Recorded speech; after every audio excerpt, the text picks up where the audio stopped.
All right, this is the final video, which will be the study guide video for the final this week or next week, whenever you're watching this video. I'm going to go over, I don't think I'm going to try and take it 20 minutes, but I am going to spend the time to be able to go over the questions in depth so that you can be able to answer them and get a decent grade. I think that most of you are doing quite well, and so I'm not too nervous about it. But I do think that this may help some of you who would like to understand what you should be studying and how you can move forward. Okay.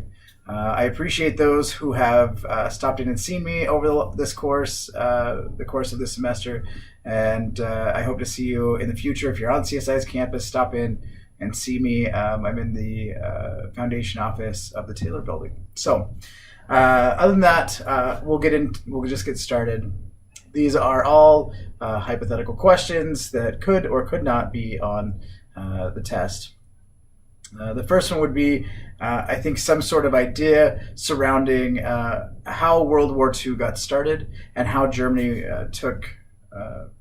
how Hitler rather took advantage of some of those reasons. So if it were me and I were answering this hypothetical question, I would definitely talk about how the stronger, wealthiest nations disarmed and withdrew from the global stage. This idea really gives rise to what's going on in Germany at the time because nobody's there to stop Hitler as he continues to gain notoriety and fame as he's moving forward. This is really difficult for me at the time who was reading a book on Hitler and seeing that maybe some of the things that we read this semester gloss over maybe some of the things that Hitler's been doing. But because you haven't read that book, I'm not going to talk about it. But I've got all these things in my head that I feel like that I should be sharing with you. And maybe that'll be a course for another time. Britain and France refuse to take threats seriously. That would be another reason that Hitler really is able to continue to gain notoriety. He can take hold of that because there's nobody there keeping him in check, which would be the significance of them withdrawing from the global stage, but also with them not taking him seriously. To put it into contemporary perspective, what I would suggest is when everybody sat around a year and a half ago, 2 years ago, saying there's no way that Trump can be elected because of whatever reason, insert reason there. There were a lot of people doing the exact same thing with Hitler, saying there's just no way, his ideas are crazy, somebody's going to stop him, there's no way that he can be elected, and we need to understand that Hitler was democratically elected in Germany, okay? So he gets elected, and although the media and everybody is like, there's just no way, he does. Similar to Trump, and I'm not making any comparisons to Hitler and Trump. I'm just saying that it's similar in the media outrage. That people are like, well, there's no way that he can't do it, and then he gets elected. And so we can all see and understand how that happens, how that happened today versus what's going on with Hitler at the time. Okay, according to some historians, if the democracies had remained in power, they could have really checked Germany and Hitler at the time, and they don't. And a lot of historians believe that these superpowers should have been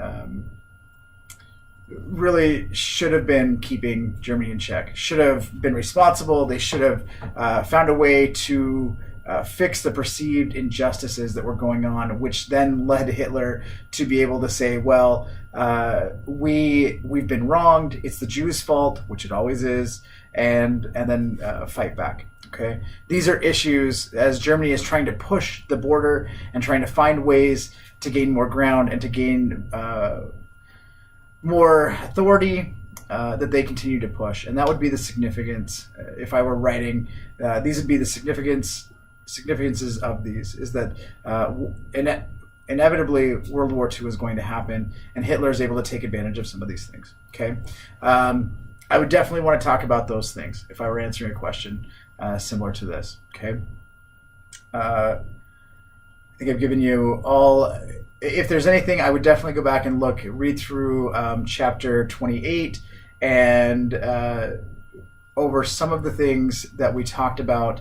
Go back and watch the video of chapter 28 as well, which could give you some ideas about what to talk or how to answer that question more fully. Okay. Let's see. Hypothetical question explaining the effects of World War II. World War II is a global war. Okay. Prior to World War II, you have European nations that are dominating the world. There's wealth and influence, military power. Europeans are kind of at the top, especially if you're talking about Western Europeans in France and Britain. Okay. However, after World War II, you have devastation and a collapse. And political collapse is a huge one that I'd want to talk about if I'm answering this question. You have the U.S. and the Soviet Union that become the two major superpowers at the time. They're able to, with political collapse, they're able to kind of take over and continue to run the world because of that. A significance of those two global powers taking over is that now we have these small skirmishes that happen due to containment and communism. Okay, because the two powers that come into to rise to power actually want to battle it out over who is going to control what countries with democracy or communism. Okay, colonial rule starts to fall due to the Second World War. You have a lot of well, at least Britain and France that start to pull out of those countries. And they're trying to take care of themselves. That's something that I would definitely want to talk about if I'm talking about global effects and significance and how these effects rippled around the globe. These nations, the nations that were under colonial rule now see the Soviet Union and the United States vying for control of those countries, and not necessarily trying to control them as in colonization, but rather they're doing it politically through different types of either a coup or you see the Vietnam War as really political aggression in the beginning and containment. So these are some of the ideas that you want to see. And then lastly, what I would definitely talk about is decolonization led to terrorism, which we're continuing to see today. Okay, World War II, because these countries had to go back and take care of themselves, they miss out. Not miss out. They can't hold on to those colonies any longer, and then this breeds contempt and ultimately terrorism, which is where we're at. Okay.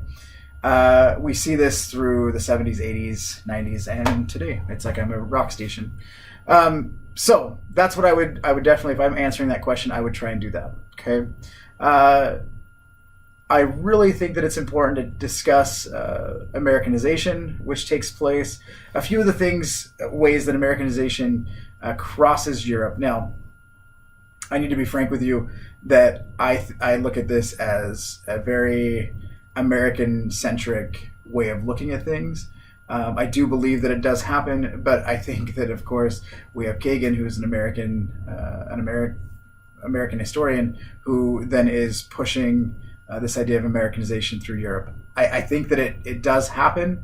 I believe that it happens, but at the same time, I'm not certain that it happens on the same scale that Kagan explains that it does. But however, that's what we read, and I want to make sure that you guys are getting the most out of this course that you can out of the readings that you had. Okay, so Americanization of Europe, military bases around the globe. Okay, NATO, large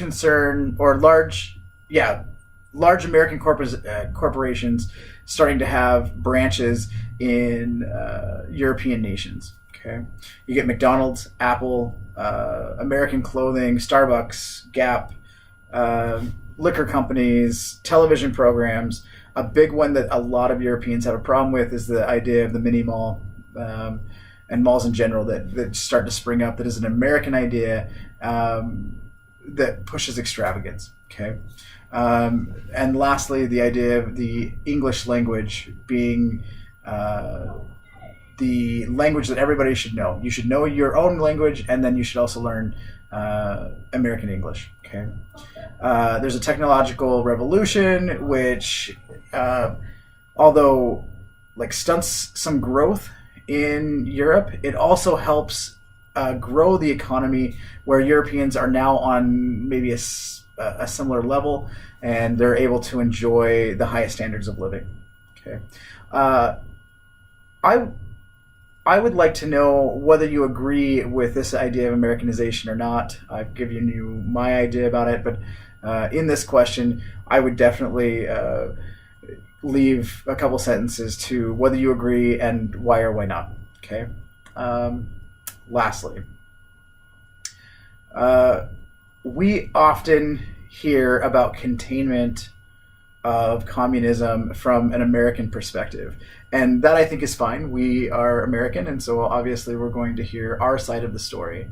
My idea is, what's the perspective of other countries during the Cold War, and why is this perspective significant? I think that what we need to understand is how other countries are looking at things. Are they being backed by the United States, or are they fighting the United States due to containment? And what do you think is the real reason behind this? Because communism, although is, I guess, a direct competition with democracy, I don't see it that way. But I think that that's where our leaders are thinking, is that, well, communism is going to run rampant over the world, and it's going to destroy America. I don't really think that that's the case. Instead, I see communism maybe filtering out to countries that need it, and we see that today. We see this idea of a political back and forth, and Europe not necessarily dominating the globe or a European political system, but lots of little political systems that work within these other nations. And so really what I'm looking for is this idea of what is the perspective of the Cold War, containment, and communism in Europe, because it seems like that through the reading we see that some countries decide that communism is the way to go, even throughout a fight, with or without a fight, and some countries think that democracy is the way. And then we get this middle ground of social democratic countries, communist countries with a capitalist characteristic to it. So where do you see this fitting? What is the perspective, and why would that be important for us today as a global society? Now, I understand that globalism, it can be a bad word, especially here in southern Idaho. But I believe that you all understand that we live in a global society due to the very nature of the internet, of the shows that we watch, things of that nature. We live in a global society, and I think that you all know that. As I've talked to some of you, I know that you all are conversing with different people around the globe via apps and email and things like that. So globalism isn't necessarily bad, and we need to find a way to be able to live together. And I hope that you can see that this perspective, this American perspective, often shields our view of what's going on in Europe during this time. That would be what I would want out of this question. Okay, what does Europe think? What is their perspective? How do they explain the Cold War? And you can get this from chapter 30 if you're looking for a way to answer that question. Okay, that entails all 4 questions that I would have for you for the final. Remember, it goes chapter 28, chapter 29, chapter 30. The last 3 chapters that we've been talking about, you can definitely go back and watch the videos, but I've given you the concepts and themes that I'm looking for in the final, and I hope that it goes well for you. Lastly, I hope that this has been a decent course for you. I am willing to give 5% extra credit, or 5 points extra credit if you were to take the evaluation. I don't see those until after grades are posted, and they don't have your names on them. So I don't know exactly who said what. But I hope that this course has been beneficial to you. I know several of you that I've talked to say that it has, but this is your chance to be able to provide feedback which makes this class better in the long run. I want it to be better. I want to make sure that as I continue to teach this course, that I'm integrating things that are helping you learn. So please take a chance to provide that feedback. If you think that there's feedback that is more readily accessible, or something that you want to tell me personally, you can email me. We've emailed several times throughout the semester. Feel free to email me, give me a call, stop by my office, tell me that this course was the worst thing you ever took or the best thing that you ever took, or explain to me what we can do to make it better, because that's ultimately what I want to do.